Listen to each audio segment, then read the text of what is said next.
Okay, it will be a short press conference now.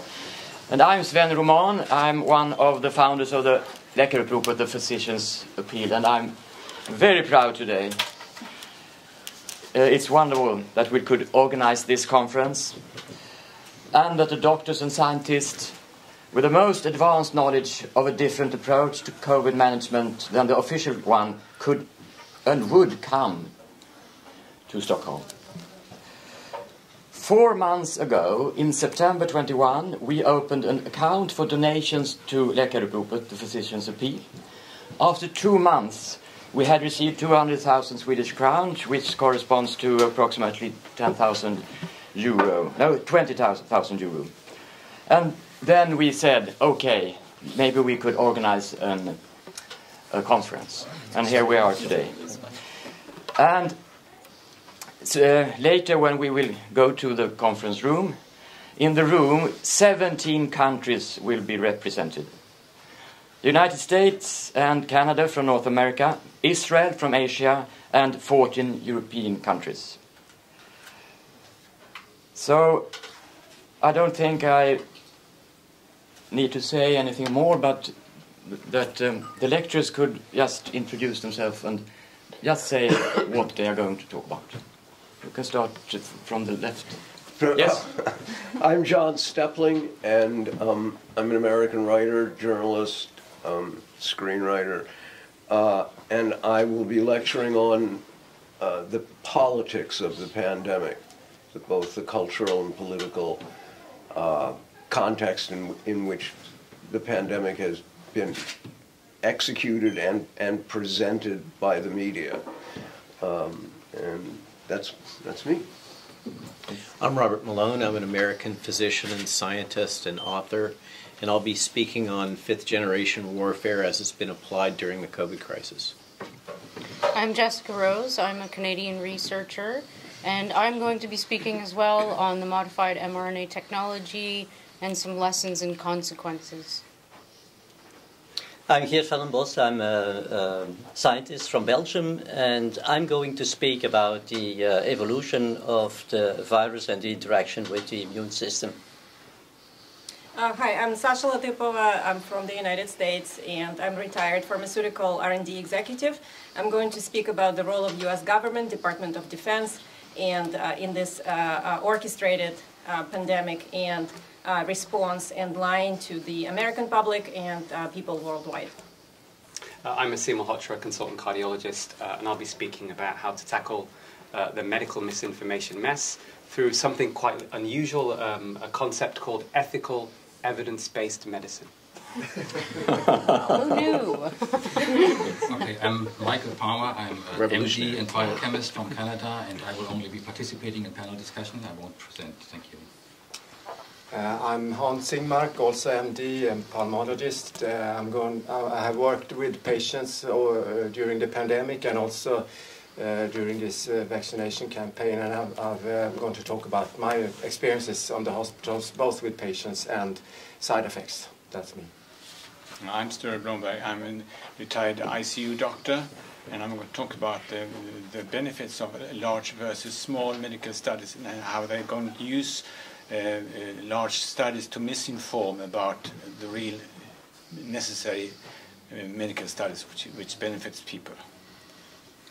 Okay, my name is Ann-Katrin Engvall. I'm a Swedish PhD in immunology. I'm also a virologist, and I have been responsible for vaccine development for many years as a leader.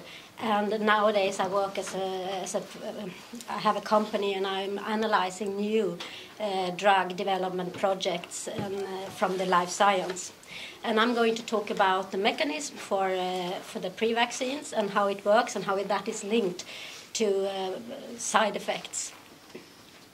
I'm Alexandra Henrion-Caude. I'm a French geneticist located between Paris, France, and Mauritius in Africa. And the title of my talk is Hands Off My Genetic Heritage. I think it says it all, but I think it's not precise enough. It's not only my genetic heritage, but it's ours, and it's the one of our humanity.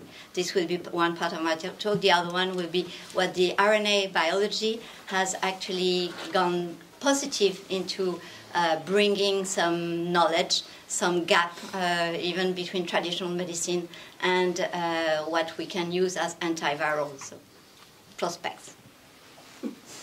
I'm Astrid Skøberger. I'm a Swiss Norwegian public health scientist working with the University of Geneva Faculty of Medicine for more than 25 years.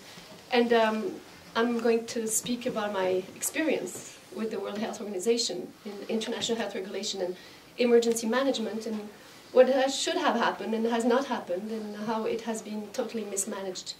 That's one part. The other part would be explain to the public the evidence of public health. How do you manage and how you put evidence from biology to population studies, and what are the contradictions today, but also what are the solutions and the next step that I think everybody might have some ideas. So, thank you for inviting me.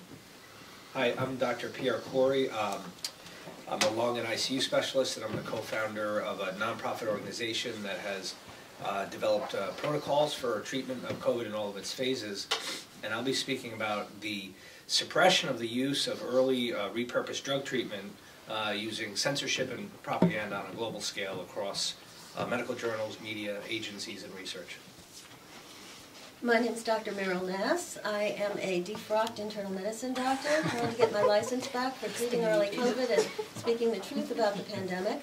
I'm going to be talking about the fact that we're undergoing a world coup under the guise of a pandemic, and that there are many things that need to be controlled, but four in particular, and I will discuss the control of the medical establishment, money, information, and the WHO. I am Dr. Ryan Cole. I'm a diagnostic surgical pathologist from the United States, MD, and also a public health official, over 1 million people in my region. I will be discussing scientifically where we were, where we are now, and where we're going, and also discussing the abject failure of public health systems around the world to emphasize health and wellness. And as a pathologist, I will help the world see that as much as we have opinions about what's happened and where we are, that the cells don't lie, and I'm here to tell the truth. I'm Dr. Richard Urso. I'm a physician and scientist, and I'm going to discuss the lipid nanoparticle messenger RNA platform, whether or not it's a viable vaccine platform, or is it inherently dangerous. Okay, and I didn't tell anyone what I'm going to talk about, but I'm going to talk about the misinformation from the authorities in Sweden. Okay, hello everyone, my name is I'm from Posi TV, Finnish broadcaster, independent and free media. I have one short question for all of you. What is the most important question that people should be asking right now?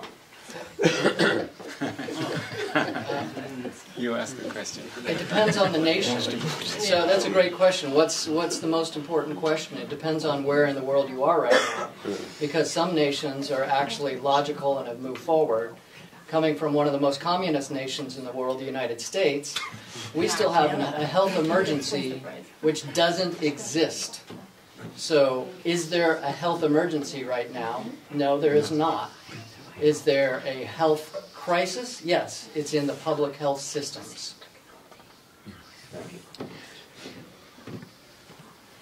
But I would say that the most important is to immediately stop the vaccination. And make the drugs accessible that are useful for COVID. Yes, of course. And help the people who have been damaged from the vaccine. And ask why governments implemented policies that would destroy economies and throw hundreds of thousands of people into precarity, homelessness, and suffering. What was the reason for that? Did they really believe this was a crisis, a very severe health emergency? And bring back the debate in science, because we've been suffering. Yeah, well, just, the origin of the virus has been the conflict of strongly condemnation whenever you would say it was of an human origin, and now it's quite widespread. So this can't go on. It has, the debate has to go back, return to our science. And say that we are actually the World Health Organization, other public policy agencies. We're basically in a stranglehold all around the world, and that's a big problem going forward.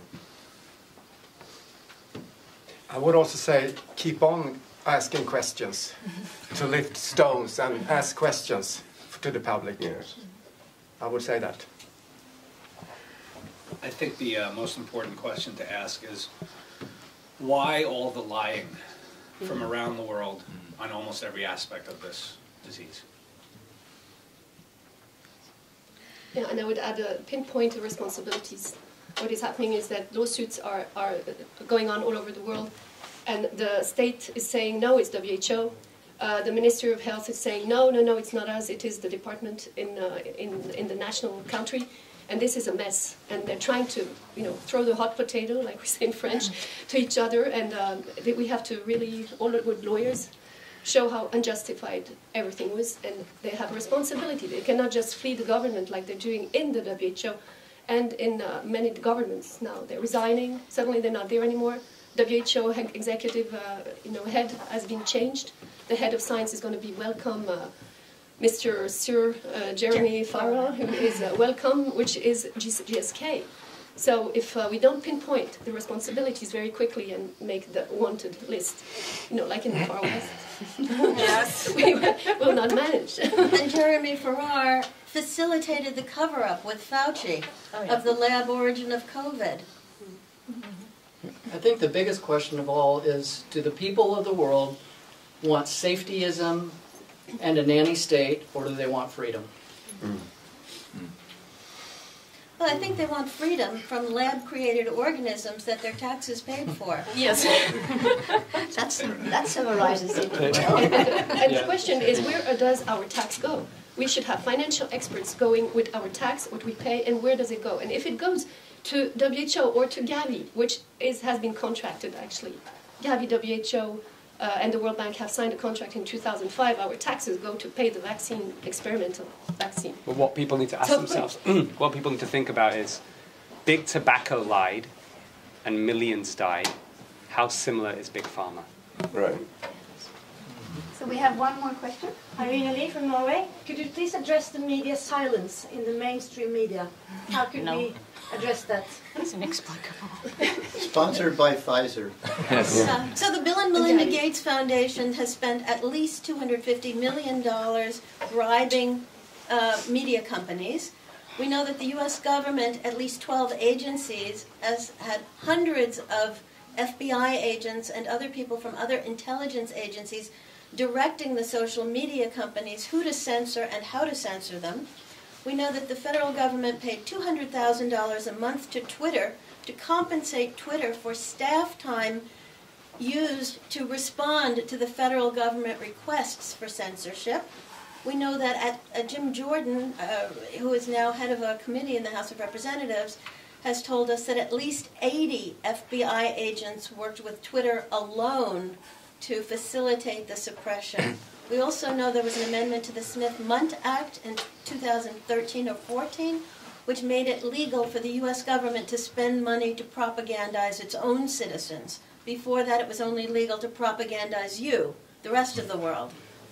I think it's really simple. If you went into the media, did you go into it to be an opinion maker propagandist, or did you go into the media to tell the truth? Your job is to report, whether you like what you see or not, it's to report what is or isn't there, and not be influenced by pharma, by government, by anybody else, and your end goal should always be the truth. And if you can't ask a question, then it's propaganda, period.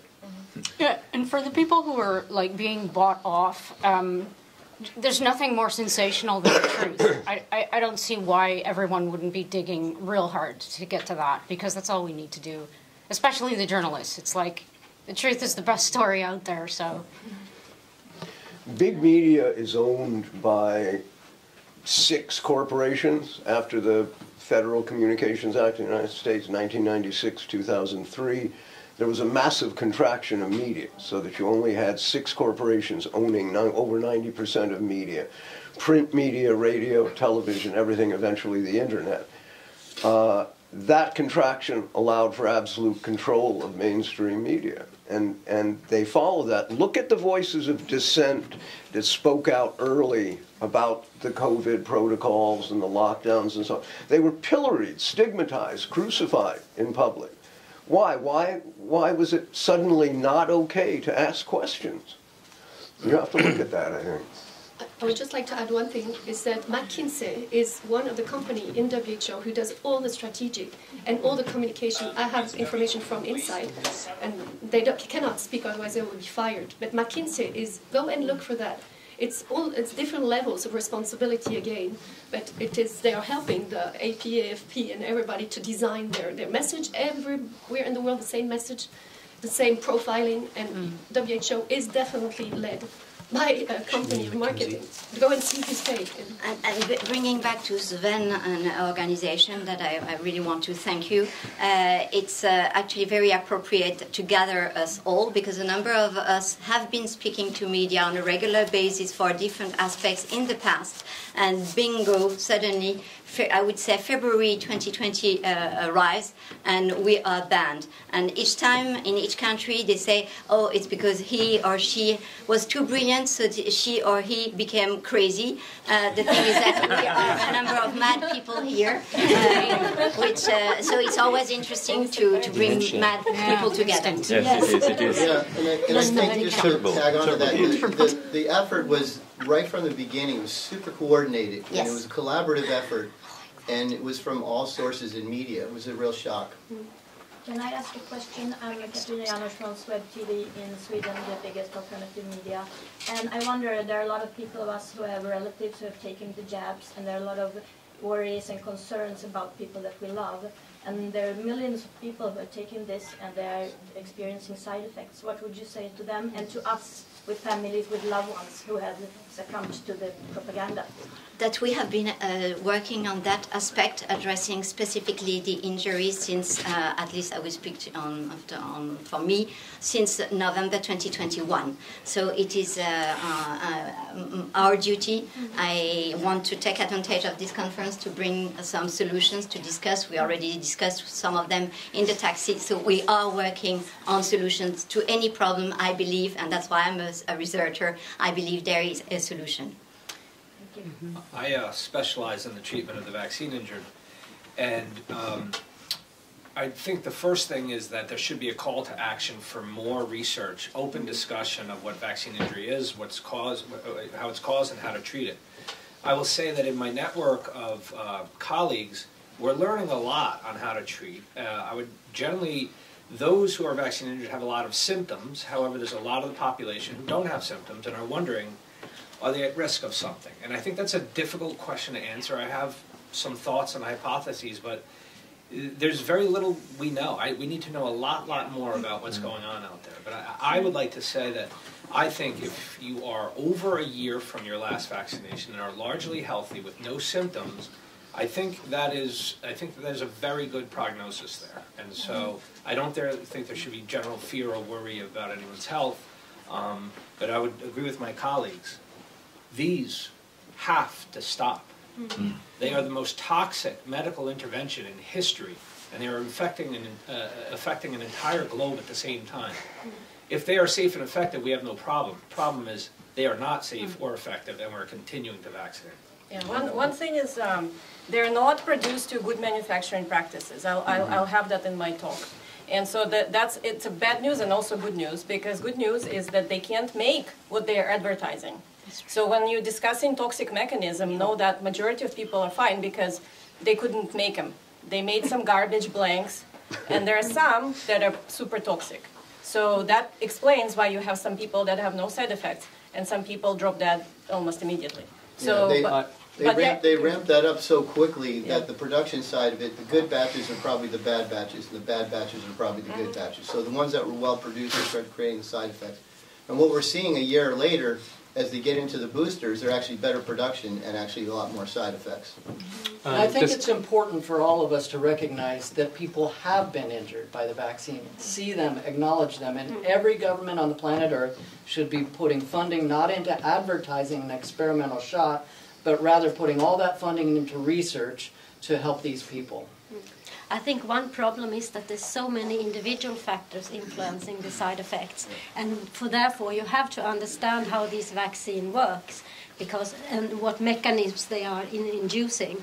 And to do that is quite complicated, but I think it's an important scientific challenge for all of us to try to understand what is happening in different patients, because you cannot say, okay, this is a normal side effect. There's so many different side effects depending on, because it's a complicated system. And it's not good to overactivate your immune system. That's actually very dangerous. Okay.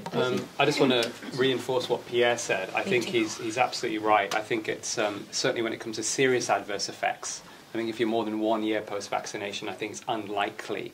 But with one exception, and that one exception is troubling, is that it's very likely that the mRNA vaccines accelerate coronary artery disease. Now, as a cardiologist, that's really, really bad. Because what we've done is we have introduced into the population another risk factor for heart disease and heart attacks. That means we will see an increased prevalence of heart attacks and sudden cardiac death going on for years, and that's my biggest fear. As a preventive medicine expert, because I have done this at the Faculty of Medicine, there is one thing that people can do very quickly, is to do the D-dimer test, which measures the microcoagulation and microthrombosis. And I have experience with doctors in medical practice who have saved lives like that. It's over 500, up to 9,000 people should not even go to sports or even to an airplane and go and take care of your blood. So this is a preventive measure that is very important, and there are many other things, like it was mentioned, that is important. Push the measure of the spike in the serum as well. The spike protein, which is being produced by the vaccine, we have some evidence that it's actually a fantastic marker for hospitalized myocarditis, and so I think this D-dimer and spike. Don't worry, you're going to learn a lot of nerdy science in the next couple of days. A lot of these details will come out, but philosophically we're here to share science with anybody that will have the ears to listen and open their heart to truth. So Dr. Malone will have the last word. I'd like to speak to the vaccine injured. You're not alone. What's been done is wrong. The failure to provide informed consent is wrong. The failure to acknowledge your damage and gaslighting to deny you the ability to even speak about the harm that has occurred to you is wrong. The physical damage and medical consequences must be compensated. The last point is, you are not only your vaccine damage. You don't have to define yourself as a vaccine damaged person. You're a key person. You're valued as an individual. You're respected. And your voice needs to be heard. And you have a choice. You can define yourself as a victim, or you can define yourself as a warrior. Join us. We need your voices. We need you to be heard. We need the world to hear the damage that has occurred to you so that this does not happen again and so that it will not happen to our children. Thank you. And I need to follow that up because that was brilliant. If you aren't aware of React 19, this is for the injured, get in touch with them. This is a group of vaccine-injured people put together by Bree Dressen, who's also vaccine-injured by one of the shots in the clinical trial. This is a group of people who are looking for solutions together, who are sharing stories, it's a family of people who sometimes you just need to be heard, and there's a lot of gaslighting going on, so this is the most important thing. Could you please repeat the name of the group? React 19. I think it's react19.org. You can go online and find them. And Bree Dressen is the person who's fronting this, and she's a wonderful, very powerful woman. She's been injured, but she's fighting a good fight, like everybody should. Vi måste tyvärr bryta för att nu börjar de första intervjuerna.